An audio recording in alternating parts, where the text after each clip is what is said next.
My name is Khadija. I am going to explain the chapter The Beggar. ये कहानी एक गरीब इंसान की है जो कि गरीब रहता नहीं लेकिन खुद को हद से ज़्यादा गरीब समझता है। अपनी हेल्थ से बहुत ही ज़्यादा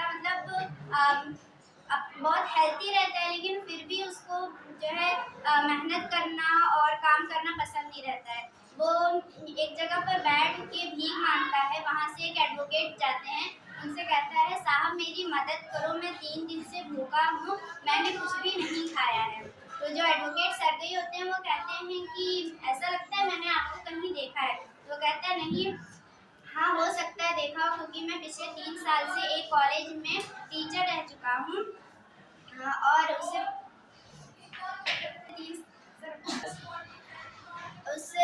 जो बेगर होता है उसका नाम लशकॉफ होता है।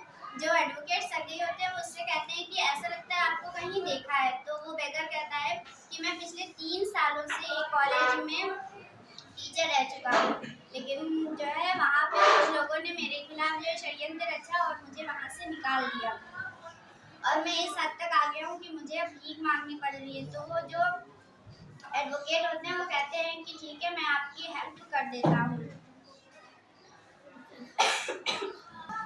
फिर वो जो बेगर होता है वो उनसे कहता है कि आप मेरी हेल्प करिए, मैं जो है बहुत दिनों से भूखा हूँ, मैंने कुछ खाया नहीं। तो एडवोकेट सरगई जो होते हैं वो उसको देखते हैं कि उसकी आंखें एकदम लाल हैं और जो गाल हैं वो भी एकदम अजीब टाइप के हैं, जैसे मानो वो कितने दिनों से सोया ना हो। तो फिर उससे कहते हैं कि नहीं, मैंने आपको 2 दिन पहले एक दुकान के सामने देखा था। तो वो कहता है कि हाँ देखा होगा। तो वो कहता है कि आप वहाँ पे भी भीख ही मांग रहे थे और आपने वहाँ पे कहा था कि आप एक स्कूल के स्टूडेंट हैं, यानी कि आप इस वक्त झूठ बोल रहे हैं। तो एडवोकेट सरगई कहता है कि आप तो झूठ बोल रहे हैं। तो बेगर कहता है कि नहीं, मैं झूठ नहीं बोल रहा हूँ, मैं काफ़ी दिनों से भूखा हूँ। एडवोकेट सरगई कहते हैं जब वो उसे पूरा ऊपर से नीचे तक देखते हैं तो उस एडवोकेट की नज़र उस बेगर के पाँव पे पड़ती है, जो कि एक शूज़ उसका छोटा होता है और एक शूज़ उसके बड़े होते हैं। तो वो कहता है नहीं, आप वही इंसान हो जिसको मैंने कल वो दुकान के सामने देखा था। आप कल भी भीख मांग रहे थे और आपने मुझसे कहा था कि आप एक स्कूल के स्टूडेंट हैं लेकिन फीस ना देने की वजह से आपको स्कूल से निकाल दिया गया है। तो बेगर कहता है कि साहब मैं भिखारी हूँ, मैं पहले टीचर था, अब मैं कुछ भी नहीं हूँ। तो एडवोकेट सरगई कहते हैं तुम झूठ बोल रहे हो, मैं अभी पुलिस को बुलाता हूँ। जब वो पुलिस का नाम सुनता है बेगर, तो वो फिर अपनी हकीकत बताता है। कहता है कि मैं बहुत ही ज़्यादा ड्रिंकिंग करता हूँ, इसकी वजह से मेरी फैमिली ने मुझे निकाल दिया और मैं कुछ भी कमाता नहीं हूँ और मैं किसी भी स्कूल का टीचर नहीं था, बल्कि मैं भीख मांग मांग के ही ड्रिंकिंग करता हूँ, शराब पीता हूँ। और अगर मैं किसी से ये कहता हूँ कि मुझे शराब पीने के लिए पैसे दो तो कोई भी मुझे पैसे नहीं देगा, इसलिए मैं झूठ बोलता हूँ। तो एडवोकेट सरगई कहते हैं तुम अच्छे इंसान हो, हेल्थी हो, तुम कोई काम क्यों नहीं करते? तो वो बेगर कहता है कि मुझे कौन क्या काम देगा, मैं इतनी ज़्यादा शराब पीता हूँ। तो एडवोकेट सरगई कहते हैं कि तुम मेरे साथ चलो। वो उन्हें अपने साथ अपने घर लेके जाते हैं। उनके घर में लकड़ी काटने का काम होता रहता है। तो एडवोकेट अपनी जो मेड होती है उनकी जो मेड होती है उससे कहते हैं, उसका नाम ओल्गा होता है, उससे कहते हैं कि तुम इसको ले जाओ और जहाँ पे लोग लकड़ियाँ काट रहे हैं वहीं पे इस आदमी को भी लगा दो। वो लेकर जाती हैं और बहुत सारी लकड़ियाँ काटती हैं। अब जो लशकॉफ होता है बेगर, वो काटता है और कहता है कि मुझसे ये सब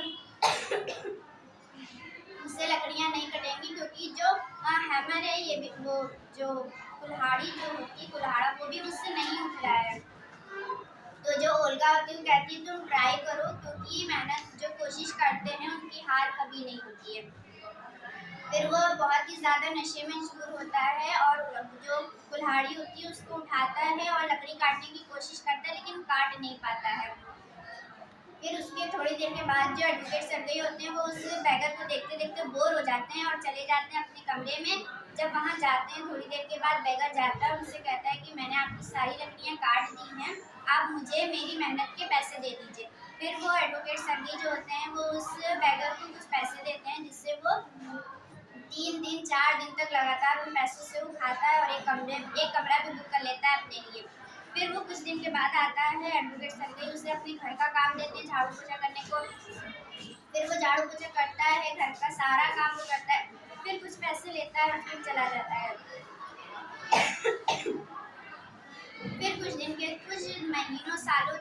चलता रहता है। और वो जो है वहाँ एडवोकेट के घर आते, वो बेगर आता है, कुछ काम करता है, एडवोकेट ने कुछ पैसे देते हैं और फिर वो बेगर चला जाता है। कुछ सालों के बाद एक सिनेमा हॉल के पास वो जो एडवोकेट होते हैं वो जाते हैं और वो देखते हैं कि सिनेमा के पास एक सिंगर है जो कि लशकॉफ यानी जो बेगर रहता है वो सिंगर बन जाता है। जब वो एडवोकेट उसे देखते हैं बहुत खुश होते हैं, कहते हैं कि मुझे खुशी है कि आज तुम बिना भीख मांगे अपनी मेहनत से तुम इतने सारे काम करके आज इतने बड़े इंसान बनते हो। जो वो बेगर होता है कहता है, सर आपने तो मेरे लिए मेहनत की, लेकिन मुझे ऐसा लगता है कि आपसे ज़्यादा आपकी मेड ओल्गा ने मेरी हेल्प की, क्योंकि जब मैं नशे में चूर फर्स्ट टाइम आपके घर गया था उस टाइम मैं मतलब मुझे इतनी हिम्मत नहीं थी कि जो कुल्हाड़ी है मैं वो उठा सकूं, तो आपकी जो मेड थी ओल्गा उसने मेरी हेल्प की। मैं तो चुपचाप बैठा था, उसने मेरी हेल्प की, उस कुल्हाड़ी को उठा के उसने सारी लकड़ियां काटी और मुझसे कहा कि तुम जाके एडवोकेट से कह दो कि ये सारी लकड़ियां तुमने काटी हैं। और जब मैं आपके घर कभी भी आता था तो मैं कोई भी काम नहीं करता था, बल्कि मेरे हिस्से का सारा काम जो आपके घर की मेड ओल्गा रहती है वो करती है। और उसी ने मुझको आपसे ज़्यादा उसने मुझको ये सब सिखाया कि मैं शराब छोड़ दूँ, सिगरेट छोड़ दूँ और जो बुरी चीज़ें हैं उनको मैं छोड़ दूँ। मेरी ज़िंदगी में जब ओल्गा आई तो उसने मुझे बहुत बुरी चीज़ों से जो है दूर किया और जो भी अच्छी चीज़ें थी उसने मुझे सिखाया। और जब मैं शराब पीता था या शराब पीने का मन करता था तो उसने मुझे बहुत ही समझदारी से समझाया बुझाया। और जब मैं भीख मांगने की कोशिश करता था कि मैं भीख मांगूं किसी से, तो उसने कहा कि मेहनत करो, क्योंकि मेहनत करने वाले को ऊपर वाला भी पसंद करता है। Clap for her.